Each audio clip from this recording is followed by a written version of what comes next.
पुराने जमाने का किस्सा है। किसी सल्तनत में एक बादशाह रहता था जिसका नाम जाबिर था। बहुत गहुस्से दिल और सख्त गिर था। वो छोटी से छोटी गलती पर भी सख्त से सख्त सजा दिया करता था और ये भी नहीं देखता था कि सामने कौन है। एक दिन सल्तनत के सबसे काबिल वजीर से महसूल इकट्ठा करने की मुहिम के दौरान एक गलती हो गई जिसका अभी बादशाह को इल्म नहीं हुआ था। बादशाह का बेटा शहजादा फारस उस मुहिम का हिस्सा था और वो जानता था कि ये वजीर कितना काबिल है और सल्तनत की हिफाजत के लिए इसने कितनी खिदमत अंजाम दी है। शहजादा वजीर से कहने लगा, ए वजीर, मैं नहीं चाहता कि आप अब्बा हुजूर के सामने अपनी गलती का इकरार करें। ये गलती मैं अपने सर लेने को तैयार हूं और अब्बा हुजूर के सामने इसका इकरार कर लूंगा। मैं नहीं चाहता कि आपको कोई सजा मिले जिससे हमारी सल्तनत कमजोर हो। वजीर ने मना किया, लेकिन शहजादे ने उसकी एक न सुनी। जब वो मुहिम से वापस आए तो शहजादे ने भरे दरबार में सबके सामने कहा, ए बादशाह सलामत, मुझसे एक भूल हो गई है। मैं मुहिम के दौरान एक इलाके से महसूल इकट्ठा करने में नाकाम रहा। तमाम दरबारी ये देखने को चौकन्ने हो गए कि देखें हमारा बादशाह अपने बेटे की बारी भी इसे कोई सजा देता है या सिर्फ अपनी रियासत के कारिंदों के लिए ही सख्त है। शहजादे की बात सुनकर बादशाह को बहुत गुस्सा आया और चिल्लाकर कहने लगा, महसूल इकट्ठे नहीं होंगे तो सल्तनत का निजाम कैसे चलेगा? क्या तुम नहीं जानते कि इससे खजाना खाली होने का खतरा है? तुम्हारी ये गलती नाकाबिले मुआफी है। आज से तुम्हें पूरे 1 साल के लिए इस सल्तनत से जिला वतन किया जाता है। मैं ये काम किसी और को सौंप दूंगा। तुम अभी के अभी सल्तनत से बाहर निकल जाओ और तुम्हें इस सल्तनत से घोड़ा भी लेने की इजाजत नहीं। अपने बलबूते पर ही इस सल्तनत से बाहर निकल जाओ और 1 साल से पहले यहाँ कदम न रखना। दरबार में खड़े सब लोग हैरान हो गए क्योंकि यह सजा बहुत सख्त थी। हर शख्स सोचने लगा कि बादशाह ने अपनी इकलौती औलाद को भी नहीं बख्शा।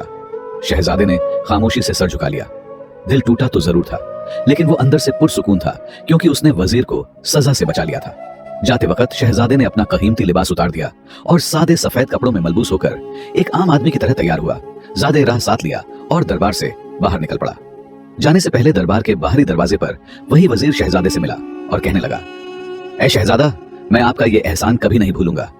शहजादा वजीर से कहने लगा, कैसा एहसान? आप हमारी सल्तनत पर बहुत एहसानात करते आए हैं और हमेशा हर तरह के खतरों से बादशाह सलामत को आगाह करते आए हैं। मैंने बिल्कुल ठीक फैसला किया है। आपकी इस दरबार में मुझसे ज्यादा जरूरत है। वजीर ने शहजादे का शुक्रिया अदा किया और उसने 3 नायाब सुर्ख लाल और कुछ सोने के सिक्के एक थैली में डालकर शहजादे के हवाले किए और कहने लगा, आप ये रख लीजिए ताकि आपको रास्ते में कभी कोई मुश्किल पेश ना आए। शहजादे ने वो थैली ली और अपने रास्ते पर चल पड़ा। वो कई दिनों तक पैदल सफर करता रहा और आखिरकार अपनी सल्तनत की हदूद में आखिरी गांव तक पहुंच गया जो बिल्कुल वीरान था। ऐसा लगता था जैसे यहाँ कोई नहीं रहता। चलते चलते शाम ढलने लगी। एक वीरान जगह पर अल्लाह का एक नेक दरवेश पेड़ के नीचे बैठा हुआ नजर आया जो अल्लाह के जिक्र में मशगूल था। दरवेश को देखते ही शहजादा उनके करीब गया, अदब से सलाम किया, हाथ जोड़कर बैठ गया। दरवेश ने खूबसूरत उदास चेहरा और आंखों में नमी देखी तो पूछा, ऐ नौजवान, तुम मुझे किसी बहुत अच्छे घर के मालूम होते हो। तुम्हारे चेहरे पर यह गम क्यों है और तुमसे ऐसा क्या हो गया जो तुम अकेले भटक कर इस सल्तनत से बाहर जा रहे हो? शहजादे ने जब दरवेश की इतनी बात सुनी तो उसे समझ आ गया कि यह सचमुच अल्लाह का नेक बंदा है जिसने उसके चेहरे से ही उसकी परेशानी को परख लिया। शहजादे ने दरवेश से कुछ न छुपाया और सर से पांव तक सारा किस्सा सुना दिया। दरवेश ने गहरी सांस ली, सर हिलाया और बोले, ऐ बेटे, तुम नेक दिल हो, तुमने बहुत अच्छा काम किया, लेकिन बादशाह को नरम होना चाहिए। सख्ती इंसान को ले डूबती है, अल्लाह को नरमी पसंद है। खैर, तुम फिक्र न करो, ये साल भी गुजर जाएगा, लेकिन तुम जहां जा रहे हो न जाने वहां के लोग किस किस्म के होंगे और तुम्हारे साथ कैसा सलूक करेंगे। मेरे बच्चे, मैंने सारी उम्र सफर में गुजारी है और बहुत से खतरों का सामना किया है। जालिम लोग तो नेक लोगों को भी नहीं छोड़ते, इसलिए तुम मेरी बात गौर से सुनो। मुल्क गैर में जान बचाने के लिए 4 नसीहतें हमेशा याद रखना जो किसी न किसी मौके पर जरूर तुम्हारे काम आएंगी। पहली, अकेला मत रहना, 1 से भले 2 होते हैं। दूसरी, पराए हाथ का खाना कभी न खाना, चाहे भूखा रह लेना। अगर मजबूर हो तो पहले कुत्ते या किसी जानवर को खिला देना। तीसरी, पराई बिछी चारपाई पर न सोना, अगर सोना पड़े तो चादर, तकिया, बिस्तर सब अच्छी तरह झाड़ना और उलट पलट कर देख लेना। चौथी, अगर दुश्मनों के जाल में फंस जाओ तो गुस्सा छोड़कर नरमी और दानाई से बात करना, यही तुम्हारी जान बचाएगी। शहजादे ने दरवेश का शुक्रिया अदा किया, दुआएं दी और रात वहीं गुजारी। सुबह सवेरे फिर सफर शुरू कर दिया।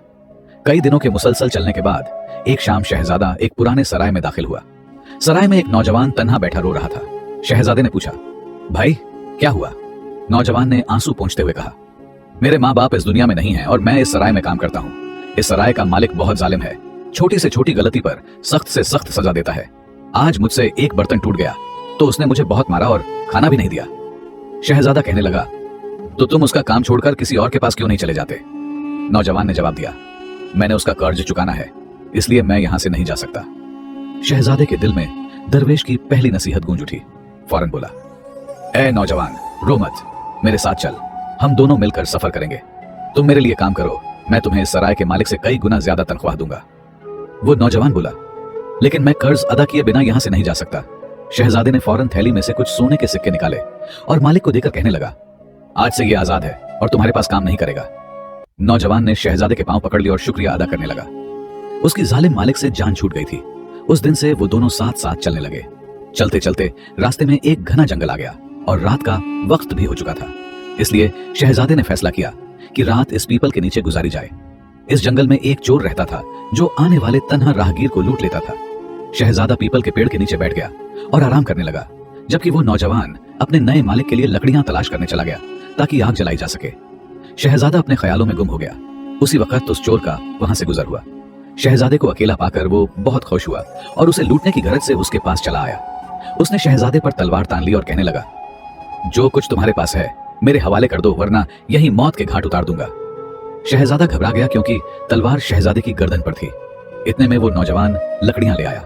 सामने चोर को शहजादे पर तलवार ताने देखकर उसने चुपके से लकड़ियां नीचे रख दी और जमीन से एक पत्थर उठाकर उस चोर के बाजू पर दे मारा। उसके हाथ से तलवार छूट गई और वो दर्द से कराहने लगा। उसे यही था कि शहजादा जंगल में अकेला है, लेकिन दूसरे नौजवान को देखकर चोर घबरा गया और फौरन वहां से भागने में ही भलाई समझी। शहजादे ने नौजवान को गले लगा लिया और दिल में दरवेश को 1000 दुआएं दी कि एक से भले दो की बात सच साबित हुई। कई दिनों के बाद दोनों समुद्र के किनारे एक दूसरे जंगल के करीब पहुंचे। ये जंगल पहले जंगल से भी ज्यादा घना था।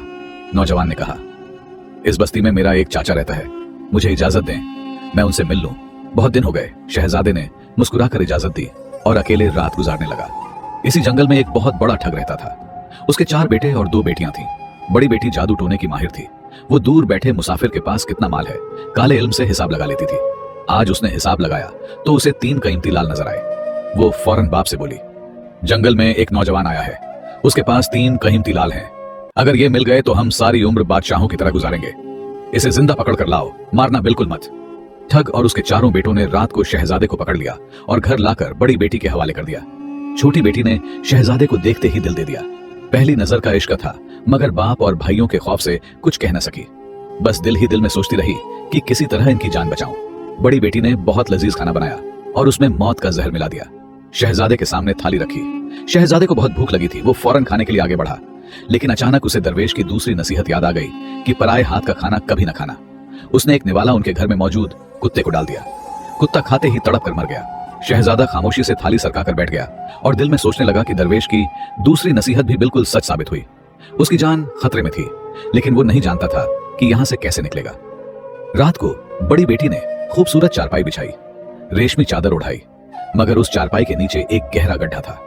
शहजादा लेटने लगा तो दरवेश की तीसरी बात याद आ गई। उसने चादर उठाकर देखी तो चादर के नीचे चारपाई नहीं थी, बल्कि सिर्फ उसका ढांचा था, जिसे देखकर यही महसूस होता था कि चारपाई है। लेकिन उसके नीचे गड्ढा था जो सांप बिच्छुओं से भरा हुआ था। अत्यंत जहरीले सांप और बिच्छू खाने का इंतजार कर रहे थे। ये मंजर देखकर शहजादा घबरा गया और दिल में तीसरी मर्तबा दरवेश को दुआ देने लगा। शहजादे ने दोबारा उस गड्ढे पर चादर डाल दी और पास पड़ी टूटी चारपाई पर लेटकर रात गुजारी। रात गहरी हुई तो बड़ी बेटी चुपके से आई। देखा तो शहजादा जिंदा सलामत है। गुस्से से आग बबूला हो गई। छुरा निकाला और बोली, या तो अभी तीनों लाल निकाल कर दे दे, वरना यही खत्म कर दूंगी। शहजादे ने दरवेश की चौथी नसीहत याद की। नरमी से बोले, लाल तो मेरे पास नहीं, अगर मार डालोगी तो उस बंजारे की तरह पछताओगी जिसने अपने वफादार कुत्ते को गोली मार दी थी। और एक लंबी कहानी सुनानी शुरू कर दी। फिर उसी कहानी से एक और कहानी शुरू कर दी। बड़ी बेटी कहानियों में ऐसी गुम हो गई कि रात निकल गई और सुबह हो गई। आखिर बोली, आज तो तूने बातों से जान बचा ली, मगर अगली रात मेरी छोटी बहन की बारी है। वो मुझसे कहीं ज्यादा खतरनाक है, वो तुझे हरगज ना छोड़ेगी। छोटी बेटी को जब पता चला तो खुशी से नाच उठी। रात को चुपके से आई और बोली, खुदा का लाख लाख शुक्र कि तुम बच गए। मुझे तुमसे मोहब्बत हो गई है। यहाँ जो भी मुसाफिर आता है वो 2 रातों से ज्यादा जिंदा नहीं बचता। अगर मेरी बड़ी बहन उसे मारने में नाकाम हो जाए तो मैं दूसरी रात को उसे निपटा देती हूँ। लेकिन घबराओ नहीं, मैं तुम्हें जरूर बचा लूंगी। मैं तुम्हें कुछ नहीं होने दूंगी। शहजादा बोला, तुम मुझे पहली नजर में ही बहुत अच्छी लगी थी। तुम अपनी बड़ी बहन की तरह जालिम नहीं लगती, मगर यहाँ हम दोनों की जान खतरे में है। जब उन्हें पता चलेगा कि तुमने मुझे नहीं मारा तो वो तुम्हें भी नुकसान पहुंचा सकते हैं। छोटी बेटी भी कुछ परेशान हो गई, लेकिन फिर शहजादे से कहने लगी, मुझे अपने घर वालों को हमेशा हमेशा के लिए छोड़ना पड़ेगा। फिर बोली, रात को जब सब सो जाएं, तो बाप के पास एक बहुत तेज रफ्तार ऊँटनी है, तुम उसे खोलकर चुपके से बाहर चले जाना।